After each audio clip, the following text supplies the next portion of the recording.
Yeah, well, I'm going to go ahead and talk over him because this is George Teague, and I am live out at the Lantern Street and Tap House.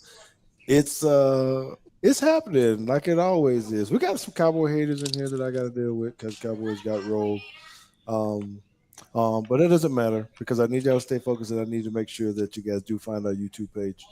Um, hit the subscribe button, give us a like. Make sure you visit teagstake.com for some information or georgeteague.com if you're trying to reach me as well. Don't forget you can catch me on Sundays at 10:30 a.m. on CBS 11 in the Metroplex, on Mondays on Bally Southwest Cowboys Flashback. Then Wednesdays at 4 p.m.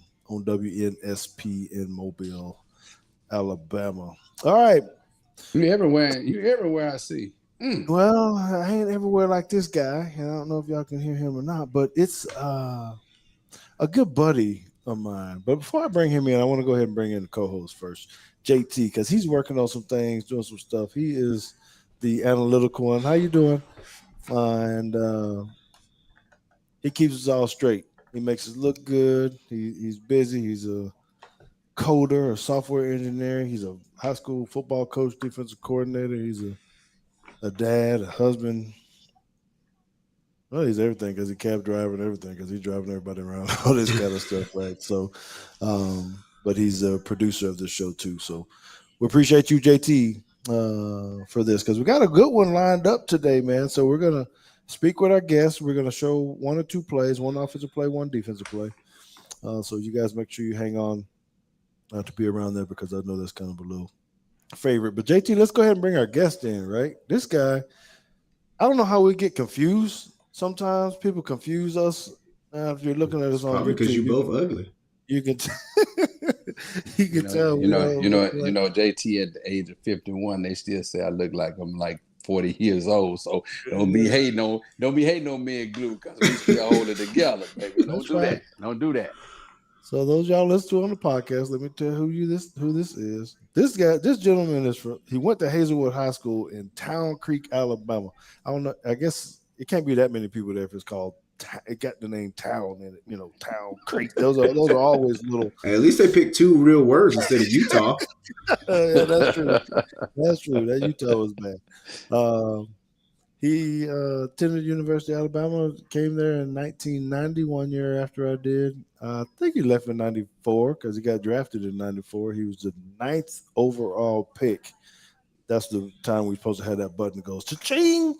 How about yeah, so ninth overall pick to the Browns. Had many successful years, played with the 49ers, the Ravens, and the Patriots. A couple stints with the Browns. Guy was a consensus All-American. That's hard to do. Met something that all of us DBs dream about trying to do, being the Jim Thorpe Award winner. That was this gentleman as well. He is the one who made I forget the SEC commissioner's name, but he made him proud and rich basically by intercepting the ball. And was it Mal Moore or was he Mal Moore later? No, it was Roy Kramer. Roy Kramer. Yeah, Roy Kramer made him look good, got him paid, and the SEC paid because of his big time interception in the Florida game in the first ever SEC championship game. Yeah, so just in case, because you don't know this, because I just wrote the description for this show, but I did call you the savior of the SEC in the description, so that's out on the internet forever now. Well, I appreciate that. And go ahead. But I'm still a little frustrated. Glue, I'm fighting for us right now. I'm trying to get us an SEC championship ring, man. We won the first ever SEC conference championship. We deserve a ring for that, man. Now, I understand. I understand what they told us. Wait. Y'all didn't get a ring for. Let me explain something to you. What I was told was the budget at that point in time. We were only allowed budget. Yeah, for real. The budget we had was either the NCAA said we could either use all the money on a national championship ring or an SEC championship ring, but we couldn't split the money down the middle and get SEC championship ring and national championship ring. So they settled for the national championship ring, and they kind of put on the side of it SEC champs or something like that, man. which is I think is totally BS because of the simple fact we won that first ever SEC championship game. We somehow should be given a ring, man. I think Something we better than deserve what we that. got is what he's saying. Yeah. I agree. Yes. That's I like mean, NIL always. So y'all still didn't let me say who the guy was right here. People listening on the podcast like, who is it? Well, I gave all this stuff. Mr. Antonio Langham is actually the gentleman. Yeah, like that. Someone said you're the real prime time, but you're right though, man. I think about the stuff. Man, did you see how these guys' rings look now? I can't even imagine what their bowl gifts are. Well, These some of them swag are bags they get. PlayStations. You just get whole PlayStations that people can't buy in stores. That's the thing. Yeah, well, uh, we got a raggedy pair of sweats. oh man. You Trying to remember think, I got a we watch got one time. yeah, we got a garment bag with our initials on it. I still had that garment bag to this day. I still had that crimson garment bag that they gave us. Hey, You put your suit in there and you fold it up and you take the little Velcro strap and put it across there and that's how you carry it. Still got that. Tank could probably be mad with me because I got both my them old cheap travel bags. We got got all my practice gear. I think the shoes rotted on me. I tried to keep my shoes, but I think they started to rot a little bit. So. I did. I had my shoes, but I think they couldn't stand the test of time. That's how bad they were. At least we wasn't wearing spot belt. At least we were wearing Nike. Oh man, we weren't wearing ponies. No ponies. That's right. Good Lord. So, why don't you tell us what you're up to right now, man? Because I know you've been coaching, you've been doing some high school coaching. I think you're over there helping our boy Sam Shade out now. I don't know. So, why don't you let everybody know what's going on in you? Well, like I said, I've been coaching high school football for the last 9-10 years with Andrew Zhao. Then Zhao took a job with Clemson, and then I kind of took a year or two off, and then Sam Shade, our teammate, he got the head coaching job at Miles College here in Birmingham, and he called me the first year, and I'll tell you, he lost me because he told me, he said, well, the biggest issue you will have is we practice at 5 o'clock Monday through Thursday, 5 o'clock a.m. So that means I had to get up out of my bed at 3:30, which I don't know when the last time I seen getting up. If y'all saw 3:30, I was already up and out, so I had to make that adjustment. And now I was like, so that first year he was there, which was last year, I was like, man, I got you. I come and check you out. I come watch some games. I come out to practice and see what you're doing. But being, no, that's too early. Then he came back this year and he was like, man, I need a corners coach.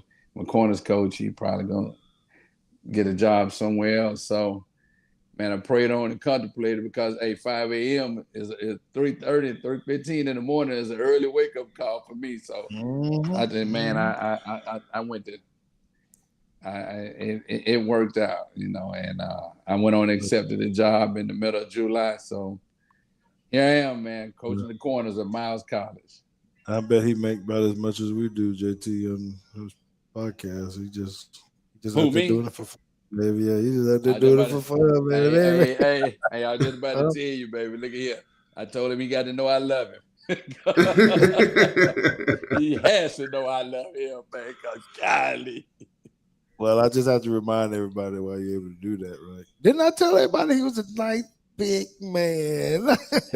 yeah, man. You ever see that little Benz he got now, JT? Yes, he tried to roll up the his name at Top Golf. He tried to park way in the back, man. Didn't you know when you park your car in the back, everybody know who it is? It's true. He got all his white shoes, his white jeans. White watch. See there. All white everything. But anyway, all in my watch. Hey. Right. So, all right. So you're at you grew up in Town Creek. So how did this recruiting trail go with you? How'd you end up at Bama? Man, honestly, my recruiting was a lot different, man. I had like Miami on was calling. Kevin Steele at the time, he was at Tennessee. He was calling. Uh, Miami was really coming strong. Auburn was coming strong, but I hadn't heard anything from Bama, and that's the truth. Coach Curry was still there, and Yep. and they just weren't recruiting me, and they sent Walter Lewis was working for the university at the time, and Walter Lewis was dating. He's still married to this day, a young lady from Town Creek, and he came to a game, and they really were looking at Lynch, my cousin Terry Lynch, and when Walter gets back to Tuscaloosa, he tells him, he said, "Okay, I know we're looking at that running back, and man, the kid's good, and yeah, we can use him." He said, "But man, y'all may want to take a look at this defensive back they have there." He said he plays wide receiver and free safety. He says this kid has some ball instincts that you can't teach. This you born with this ball instinct, but Coach Curry didn't bite on it. He said he felt like that he didn't think I could play big time football, so he wasn't going to recruit me. They wanted Lynch, but he wasn't going to recruit me. So that's where we went, man, with that situation. So Bama wasn't on the hook for me. So at that point, I strongly considered Auburn and Miami, but I had a visit set up to the U, and I was going on this visit to the U, and if this visit had gone well, I was headed to Miami, and then fate has it changed, and they replaced Coach Curry with Coach Stallings, and one of the first stops he made was up in North Alabama to the house. So he says, "We want you." So that's how my whole recruiting shifted at that point. That's pretty cool, man. That's pretty cool because I would have hated to give you that beat down if you was down there.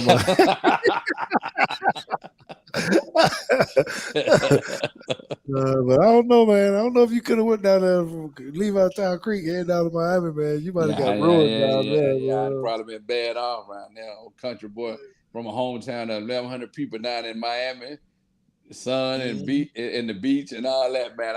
It probably went real bad for me, man. Okay, yes, sir. So tell us about your team because a lot of us, when we retire from the National Football League and we've played on multiple teams, you kind of got to figure out, or if you want to, who you retiring as, who's your team. So what about you, man? When people ask me, I'm like, well, I don't know if he calls himself a 49er or a Brown or nothing, or who's your team and who do you associate yourself with the most from a NFL alumni? Well, I'll be honest, man. When people ask me, I'm a brownie. I'm a brownie, man. And I love Baltimore. Baltimore is strong. I really love Baltimore, but I'm a brownie, man. The Browns gave me my first job, man, and they were good to me and they brought me back. So, man, I'm a brownie. Well, I'm gonna say you lying because you dark skinned. Ain't nothing brown about you.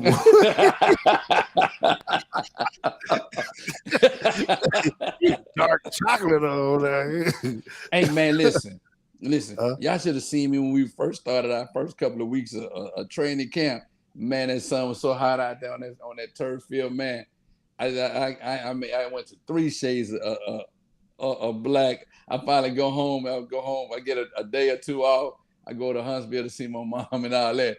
She says, if you got a mask, one of those head things, you need to start pulling it over your face and covering your arms up. She's like, my God, you are so dark now. Then my sister said, well, all we can see is his teeth now, can't we, Mama? That's all we can see. Yeah. Okay, so I'm gonna ask you 10 questions, right? All right. Just first thing to come to your mind, or it could be a statement. This is a statement. First thing you come to your mind is your answer. Okay, this is rapid fire, just for people to get to know you a little bit more. Okay, because after this, then we want to get into some Alabama talk about the present team. Right after that. All right. So, all right. 10 of them. Rapid fire. All right. Okay. Favorite ice cream flavor? Butter pecan. Favorite cereal? Fruity Pebbles. She said the same thing. Favorite place of vacation? Miami. I don't go many places. Mhm. All right. The most exciting college game that you played in. All of them. All right. What's your favorite color?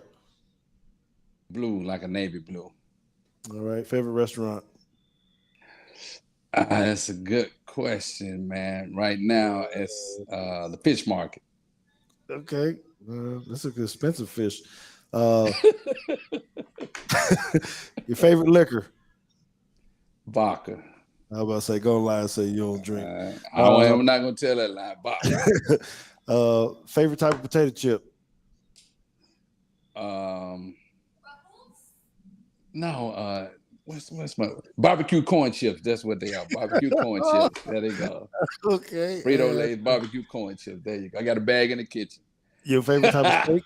What's your Huh? favorite type of steak? If you As need a filet mignon. it. Filet mignon. All right. Last one. Who's your favorite good? All Ooh. of them. All of them. All right. Everybody don't know what that's a little inside thing. All right. Well, let's do this. Come on, JT. Let's bring it back. Let's start to get into some Well, we Alabama. got two viewer questions. All right. One wasn't Coach Saban your DB's coach? I'm assuming that was in Cleveland. In Cleveland, my rookie year, he was my DB coach. Well, he actually wasn't my DB coach. He was a defensive coordinator. But Bill Bates was my not Bill Bates, Jim Bates. Jim Bates. Jim Bates was my defensive backs coach. But Nick took over the corners and made Jim take the safety. So basically, Nick was my corners coach. Same thing he And did. now, yeah. The same thing he does now that I'm not shocked about at all. And the other one was, we heard that you can do a great Coach Stallings impression. Can we hear it?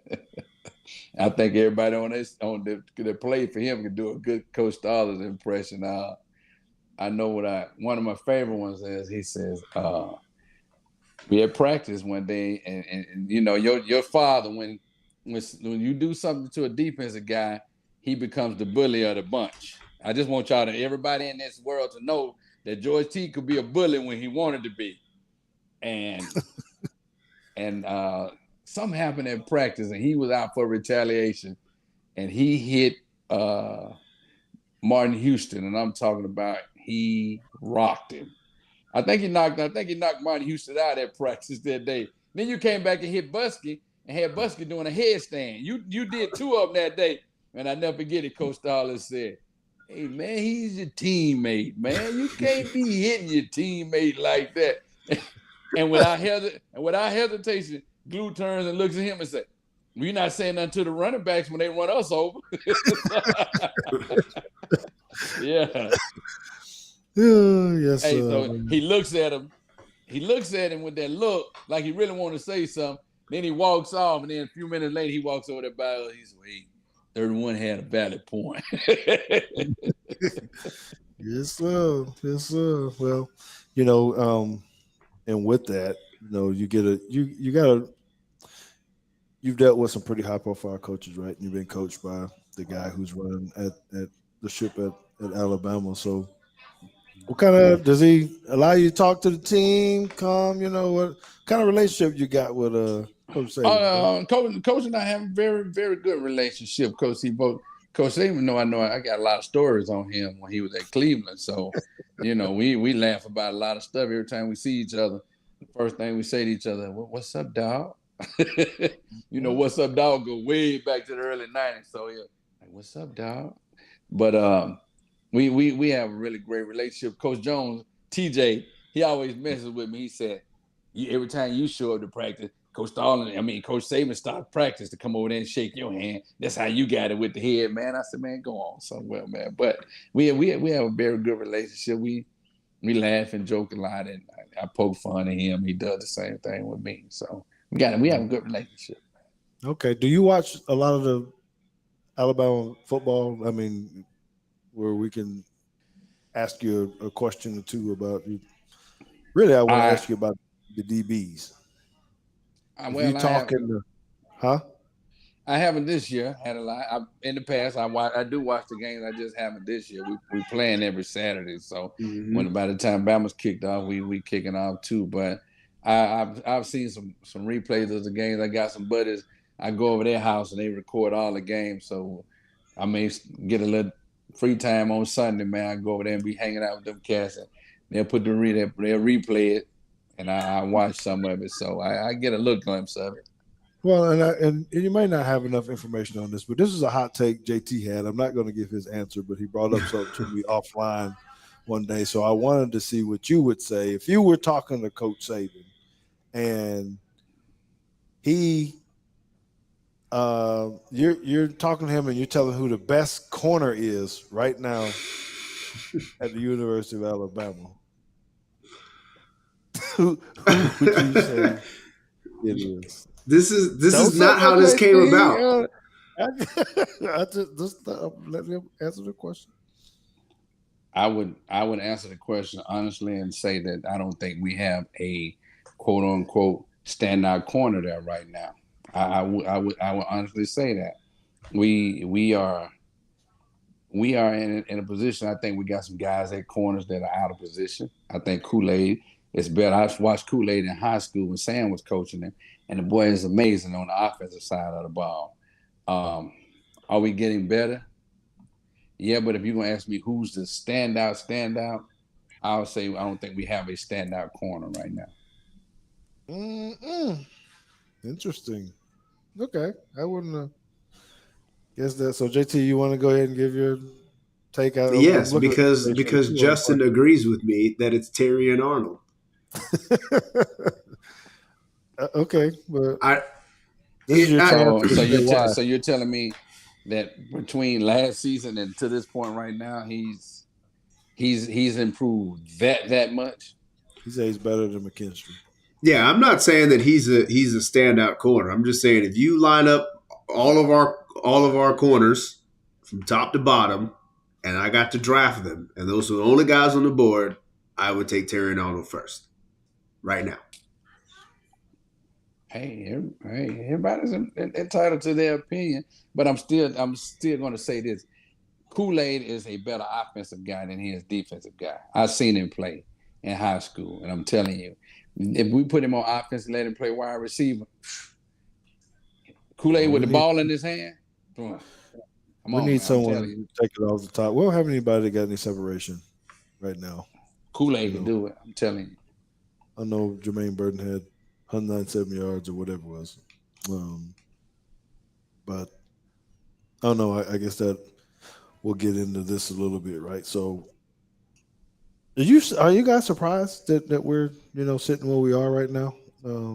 Just going in the way the team the way we thought they were going to look. You know, Milroe maybe not playing. It's tough to tell because like before the season to this point, I would have told you this is where I expected them to be, and then I watched two games and I'm like, yikes, maybe not. Um, so I've kind of waffled back and forth between beginning of the season I thought they'd be sitting here 5-0,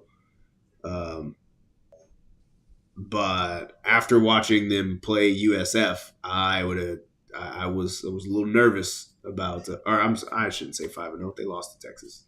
What are they? They're 5-1, I guess. Um, Yeah. but yeah, I was everything after that USF game was telling me that I was worried about dropping 3 games. Now I'm not quite there anymore. Okay, that's a good thing. What about Well, you? I I I I, I did. I felt like we at some point we were going. I felt like we were going. I personally felt like we were going to lose to Texas. Sark had our number last year. Only thing hurt Sark last year was his quarterback went down. I think if his quarterback doesn't go down last year, Texas beats us last year. But I figured at that point that would probably be the only game that we would lose. And I said it because I knew we were going to go into the season with a quarterback battle. I knew that. And especially when we had the kid from Notre Dame to transfer in, I said, well, now they're gonna have to find somebody that's gonna try to run this offense. So it's gonna be a quarterback battle. So I'm thinking we're gonna drop. We'll probably we'll drop that one to Texas, and then we'll figure it out and get back on track. So I expected a loss in there early. Okay. So do you think Jalen Milroe is going to take us to the promised land now that we're here? You know, I think Jalen Milroe can get us there if the offensive coordinator is willing to change what he lives and dies by. See, the good part about other coordinators we had that were in there, they were willing to adjust their offense to the strengths of who they had at quarterback. I know this guy likes to go 12 personnel a lot, 2 tight end sets, but I mean, which is 12 personnel, 2 tight ends, but you get kids, you get all these wide receivers to come in now, and they all come in as 10 personnel. They just spread out over the field and they're running, and that's what they want to do. So I knew that we were going to have a struggle early for him because you're talking about a kid that pretty much came from an RPO style offense. And if you're asking him now to change and be a pocket passer, you can't do that. And it's too much to learn to try to teach him that right now. So if he's willing to change his offense and work to Milroe's strength, I think he can take us there. okay, all right. I don't know. I'm coming around. What do you got there? You got some more questions, JT? Yeah, this is our defense strong enough to carry the team to the playoffs themselves? No, we're gonna need some help. We're gonna have to get our offense on track, and they're gonna have to put some points up to help our defense out. I think our defense is good. I think they're good. I think they're gonna get better as the season progresses, but we're gonna need help. I just don't think we can score 10 to 14 points and just expect our defense to hold up and win a football game. Not gonna happen. We don't score on defense, man. I mean, the best defense is give you really good field position, get some INTs, and take it way down or something. We don't have nothing like that on defense because nobody concerned about that anymore. You and I battle every year to try to see who can lead the SEC in interceptions. From the time I got there and I became a starter. You and I battled on who gonna lead the SEC in interceptions. They don't now. Their main concern is because so much social media out there. Their main concern is making sure they don't get beat, so they don't end up on social media. They don't end up on ESPN top 10 and all that. So that's the mentality is different. Our mentality was score. Their mentality is, and I hate to say it is, and I'm not saying it's all of them. Their mentality is now get NIL money. Let me make my plays so I can go get my NIL money. We wanted to make plays, one, because it was we were a team, two, because we knew that's how we were gonna get at least a look at the NFL. Now I mean this NIL thing is almost turning into a me instead of a we. It's all me. I don't know what you just turned it into. It is already turned into, in my opinion, and it's take it away from the game a little bit, but you know what? Alabama always, or whatever it is, we gonna sign that piece of paper, baby. We gonna get some back pay. Every time I see him, I ask for back pay. That's right. True. Well, I am gonna be down there for the homecoming game this weekend. You know what, man? Did you ever go to? When I was there, we didn't go to like the pep rallies and stuff as the team. Did you go to pep rally as a team? Nope. Okay. I didn't go to no pep rallies as a team. We didn't catch bonfires or nothing. No, we never do anything. That's why. So when they were asking me about it, so this is my one little take on it. Man, I'm honored to be asked to come back and be the Grand Marshal for homecoming this week. Cool. Go to the parade. Cool, man. Congrats, man. That's good. That's big, that man. That's big, that man. You know what? I was super honored, but it was weird to me, man, right? Because I had to ask, what do we do? Like bonfire. What is that? I ain't even been to the bonfire since I've been not playing anymore over 30 years. So I don't even know anything about it. How they set it up. Like, oh, you're gonna come to pep rally, you gotta talk. I'm like, what I'm supposed to wear? How I'm supposed to look? reception, all this kind of stuff. So it's I know. I know you didn't ask them what you supposed to wear. You went out anytime you got anything to say Roll Tide on. yeah, true that. True that. Okay, well, JT, you got anything else before we get to this chalk talk? Because we need to get to some real football here. We could talk to Lango all day about all kind of stuff, but does anybody know who Alabama plays next week? Because I forgot. Arkansas. I thought Arkansas. Oh, okay. Well, I was going to ask you. I was going to ask you to give me a spread on the Arkansas game.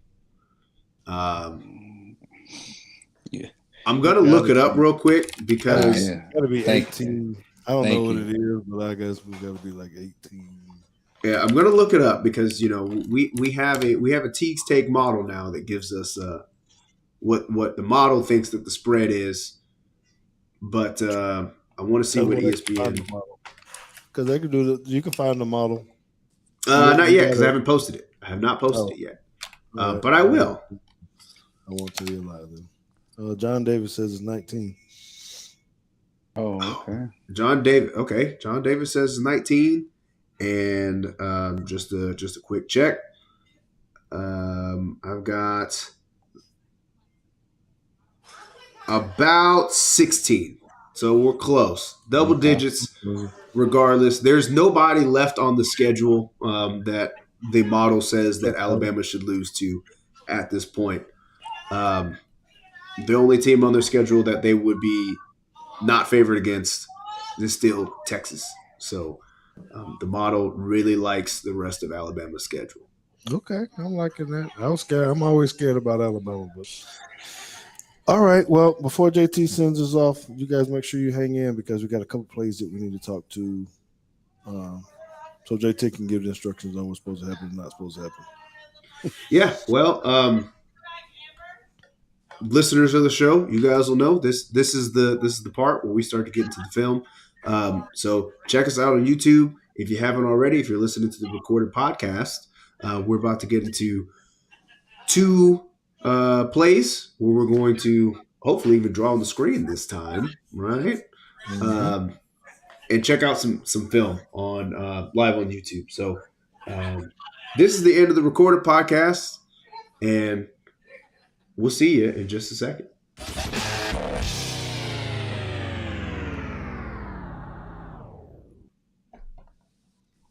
All right. And we're back. So what we want to talk about now, the first play. This is an offensive play where I think we actually take a sack, right, on this play.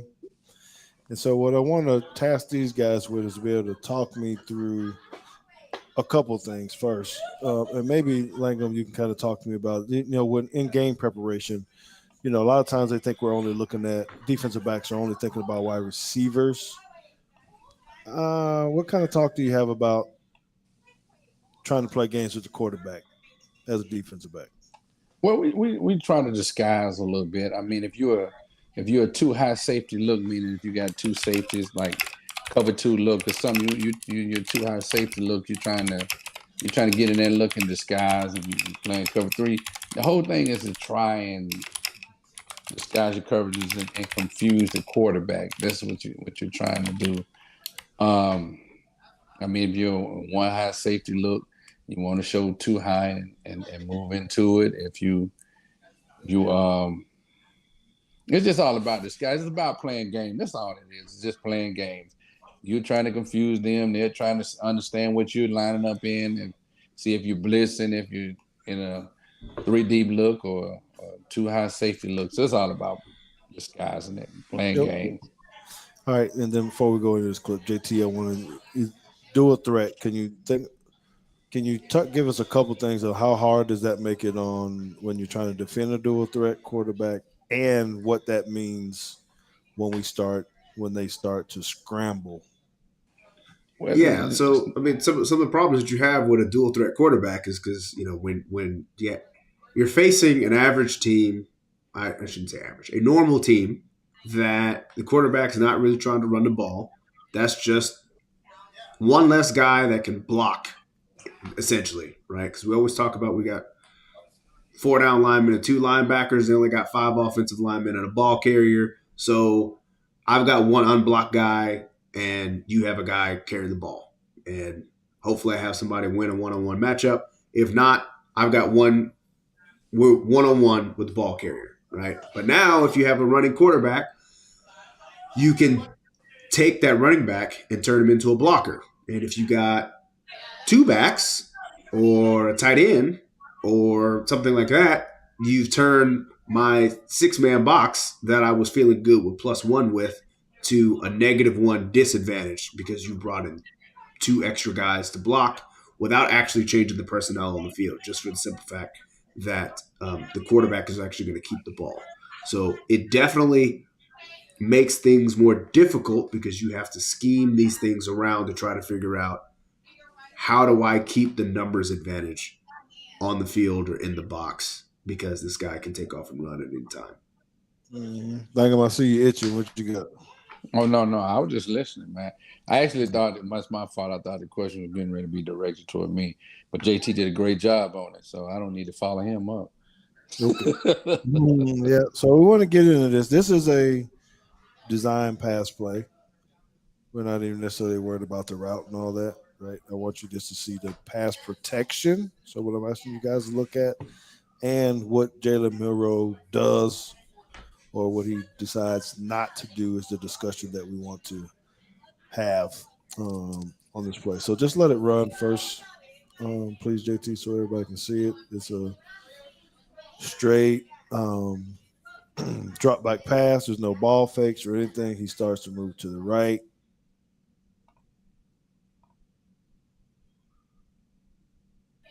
So that's the first piece.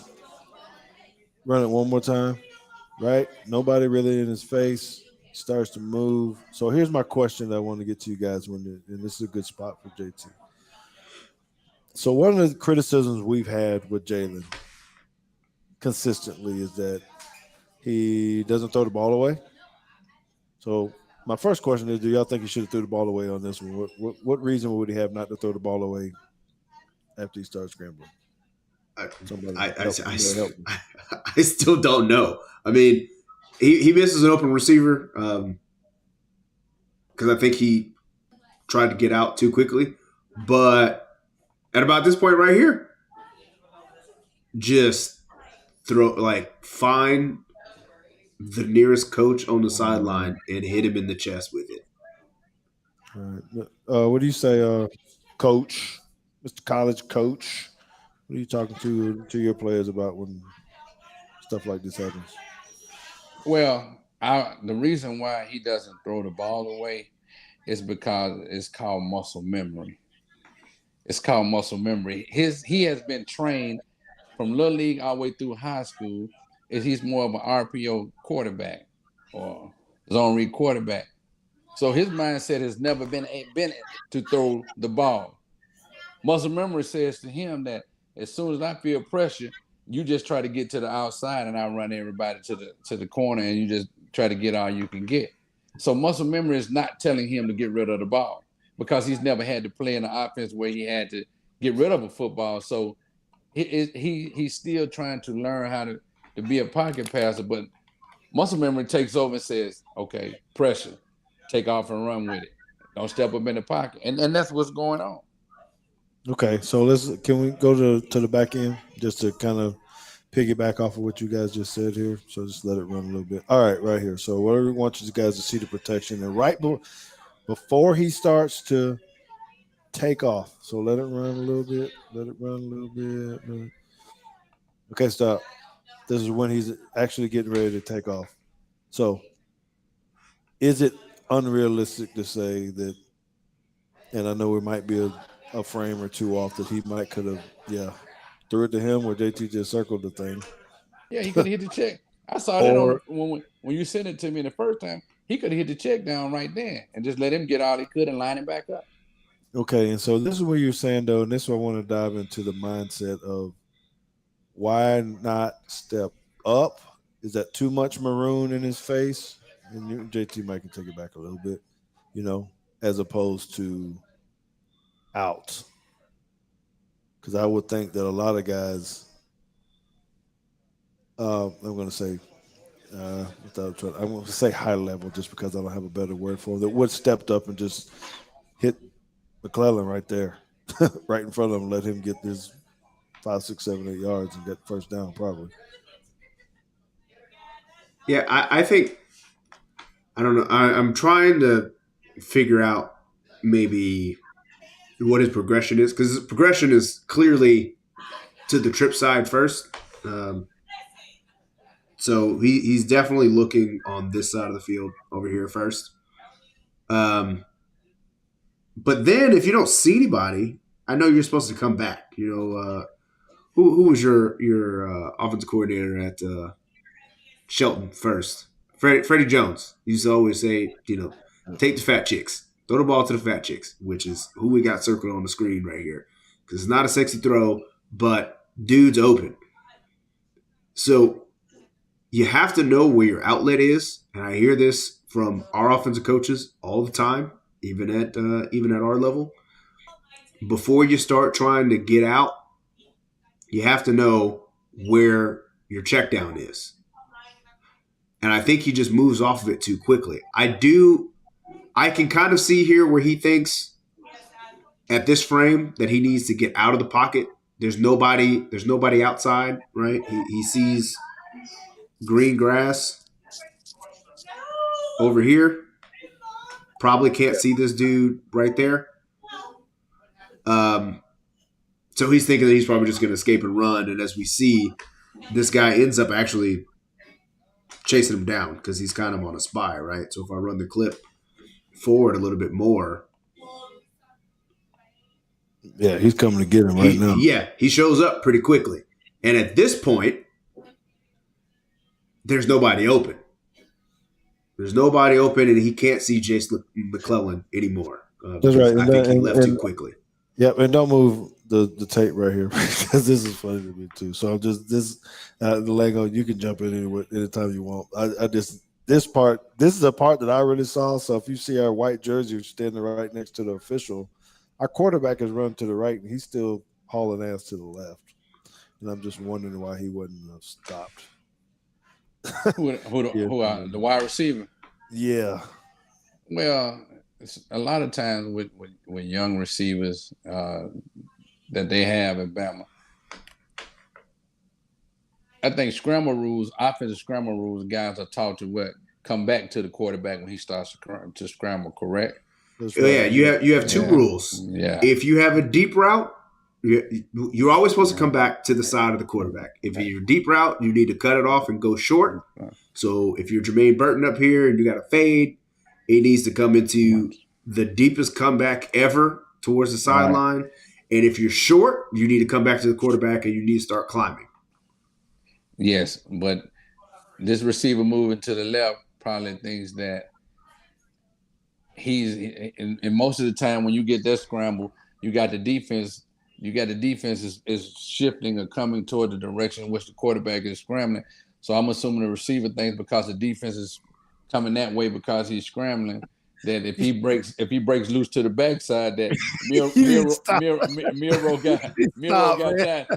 got time to plant and throw it all the way back across the field to him. I guess that's the only reason why he would do that, because scramble rules tell you to come back to your quarterback. I'm going to say I don't know that this dude knew that Milroe had left. He knows his quarterback is scrambling. So he knows. Well, because he sits. He's looking at him right here. You tell me he can't see Milroe? Well, he sits. He sits. This is probably the window he's supposed to sit in. Okay, but and then I think he sees this dude right. So look, he's turned his head again. He sees this dude, this linebacker. I'm pointing on my screen. I need to be. Yeah. I need to be pointing. The linebacker behind him. Yes, that guy. Yes. I think he feels this dude, and what he's really trying to do is move to the next window. I think that's what he's trying to do. Okay. But like Langham said, that's the wrong way. The rules, I'm going to assume they work on scrambler drills. And I'm almost certain like Langham has said, that if he's scrambling to the right, they're not telling you to find the next window away from him. Yeah, Right. I agree. I hope they didn't tell you that when you was at Drake, because I'd have to be calling coach up. So He did. Now it's late, but he did start to turn around. Keep your eyes on him. He turns. dude, It's late, but he turns. either way, main thing is we just want Jalen Milroe to get rid of the ball if we Yeah. can and understand, or really step up and deliver the football. It's okay, brother, just to throw it away. It really is, because those hurt us a lot. All right, can we go to the next play? This is going to be a defensive back play, back shoulder fade. So I don't know how big this was when you played, or either one of you guys when you guys were playing. How much you actually saw back shoulder fades? It seems like I only saw it down in the red zone. Or I was just maybe about to goal. say that's when only time you really saw that is down in the red I zone. think when I was in college, it was becoming more popular. It still wasn't like the go-to, but if you had a quarterback that could throw it, everybody couldn't throw it. It was only certain quarterbacks that you saw that would throw back shoulder. But I think about the time that I was graduating high school is when it really started to pick up. Okay, so we're gonna let this one go first. I'm focusing on the corner at the top. It's Kool-Aid McKinstry. Press technique, man to man, 1-on-1. Right? Good solid pocket. Quarterback throws it. Nice easy catch if you listen to the TV copy.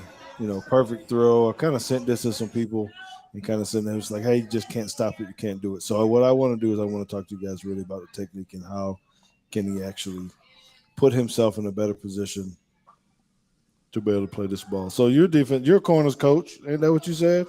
Yeah. All right. So this happens to one of your players. What are you saying when he comes over to the? What are you saying to Kool-Aid right now?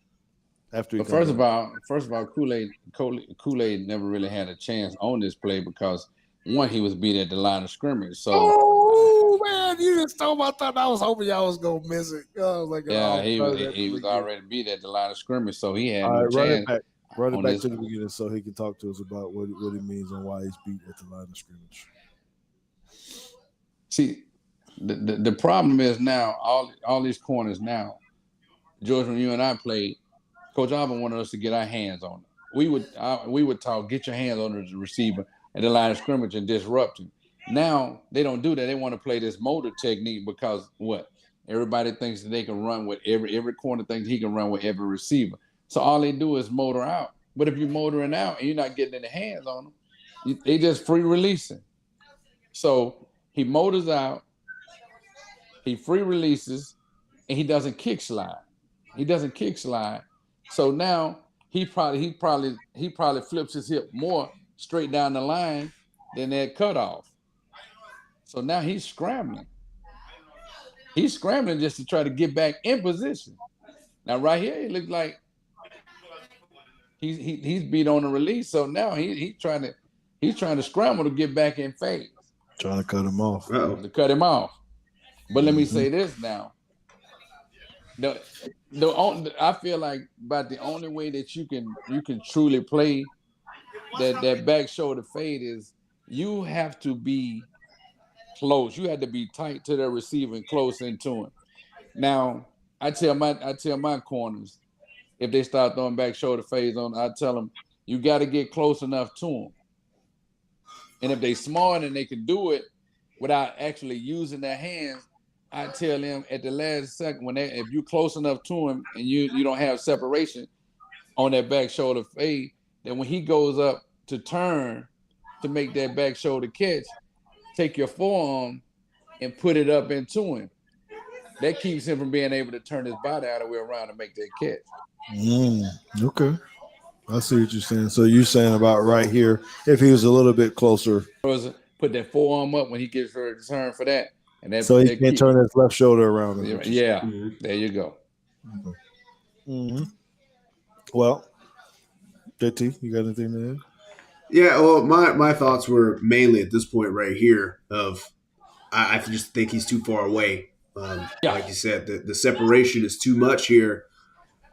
So you need to be closer.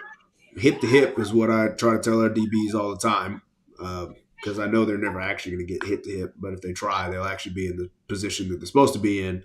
But then at this point, play the receiver's eyes and hands, right? So it seems like you're asking a lot to be able to read body language, right now at this frame. But guys who do this all the time will be able to see this, how he's starting to plant and come back. Like he's He should know already the into his ball's in the turn. You air. know the ball is not going over your head based on his eyes and where he's trying to put hands at. And at the worst case scenario, you think he's coming back to the ball, and then he's going to try to run it through you.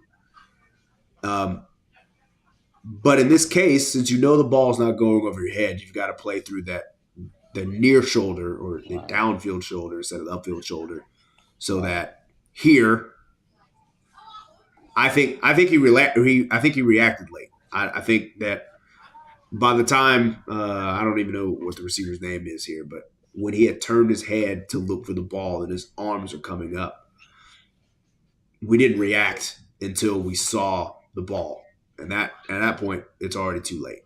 And what I was saying about mine is, you take that his Kool-Aid. If he's closer to him, he takes his right forearm and he puts it up. They try to keep him from getting that left shoulder all the way around to get in position to make that catch. Then he take his left hand and he tries to stick it in that pocket. Mm-hmm. So now instead of it being just two hands in there, it's three. Mm-hmm. Okay. And I think you guys make great points. And I want to go back to the beginning, if we can, and really talk about this off the line stuff. So we talked about this in our last with Kool-Aid the week before. I can't remember what day you dropped that film, JT. If it was Friday or Yeah. Monday. I can't remember either. It was Monday. It was the Monday episode. So the point is, when we highlighted it because he actually did what Langham was talking about, right? Where he did get a hand on him, one hand, the left hand, opened his hips and was able to run. It was in phase, as JT pointed out in the film too. So if you watch this one, then you go back and watch the other ones, which are on our YouTube page as well, you'll see the difference in his technique. JT wrote it. So if you watch his hands up top, you can see he never ever lays a hand on motor's back. He does open at 45. You kind of like, but right about now, he needs to try to be putting that left hand on him. And it never The offhand, yeah. Offhand. And so that would actually pull him a little bit closer and maybe slow the wide receiver down. But right here is where I think he started to lose it, just because the guy already has a cut split too. So was this cover one? It was a zero. Now I'm sitting here thinking, he's definitely inside the red line, right? So, oh yeah, I'll put the tip jar. Okay, a beer? No, this is all going to the foundation. Thank you. Yeah, you did. Appreciate it. Sorry. Yeah, gotta bring a tip jar. Sorry. Thank you for the support for the Teague Family Endowed Scholarship. That's a good selfish plug. If you guys are interested in helping us out, man, find us on teaguestake.com or georgeteague.com, and I'll tell you how you can give, or you can just go to teaguefamilyscholarship.com. It'll pull up and you can donate right there online. We'll be happy to have 5, 10, 25, 100, 1,000, whatever it is, to help a student at the University of Alabama. Okay, so sorry about that, y'all. That's what happens when you're at a bar, though, right? And you got people walking up and bringing you beer, money, and ladies are pretty nice. Okay, so right here we were talking about this jam technique, or lack there. It does look like cover one. Yeah. Yeah, so I'm a little curious about that too. Maybe with the cut split go back, because he's I mean, he's way above the top of the numbers. Mm-hmm. I don't know. Maybe that's So something else we can he's actually making room to work outside to that back shoulder from fade. his alignment already. Yeah, Yeah. that's what it seems kind of weird that we're. Yeah, but also at the same time, do you not worry about cut split just trying to get to the other side of the field quicker? Yeah, you can that too. That too. They can cut the split so they can just release and run an under route or some kind of over route. So yeah, you cutting your splits can do that. But then that's when you understand from film study out of certain personnels and certain Mm-hmm. formations what kind of routes you're gonna get. And if you watching film, you're looking at personnel, you can say, okay, he's the X on the backside. When he cuts his split down, it's 2 routes he runs or 3 routes he runs. He runs an under route or under over route, whichever one it want to be. He runs a go route from this, or he runs an out route. And you know that. And once you understand that, it's more to the game than just being athletic and lining up and just playing. Film study is understanding when they cut their splits down, all that stuff, and that's why all that comes into play. Yeah. So I think so. My answer to this is one first. I think we kind of got beat off the line of scrimmage, as you both have said, and so therefore he's not in position at the top of the route to even be able to do any of the techniques that you guys have. I do believe that it is one of the hardest plays to kind of stop if you have a good quarterback who can put it in the right spot. But I think with the techniques that you guys laid out, we should be able to stop it. So someone's going to listen to us and say, um, all right. So does it mean because of the way you do um, the frequency that they run it, should defensive backs never turn and look, whether it's to the receiver or the old look and lean style, and just keep your eye on the receiver? How you feel about that, Mister Coach, Coach Antonio, then Coach JT? The problem with the problem with a back shoulder fade is a back shoulder throw is you can't do the lean and locate because most of the time that throw when you turn the lean and locate, that ball is usually gonna come right over your shoulder. Once you turn, that ball usually gonna come right over their shoulder. It happens every time. If you look at plays in the red zone, guys get fade routes thrown on them. If they run it, if they turn back to the field looking for that, like being in fade, that ball goes right over that shoulder. They throw it right over your ear. That's Yeah, what the right over coach the ear. put Yeah, over he their throws ear. it right over your ear. So you tell guys down in that area, you just got to face him. You got to look over that shoulder and play up through the hand. When he goes up, play up through the hand.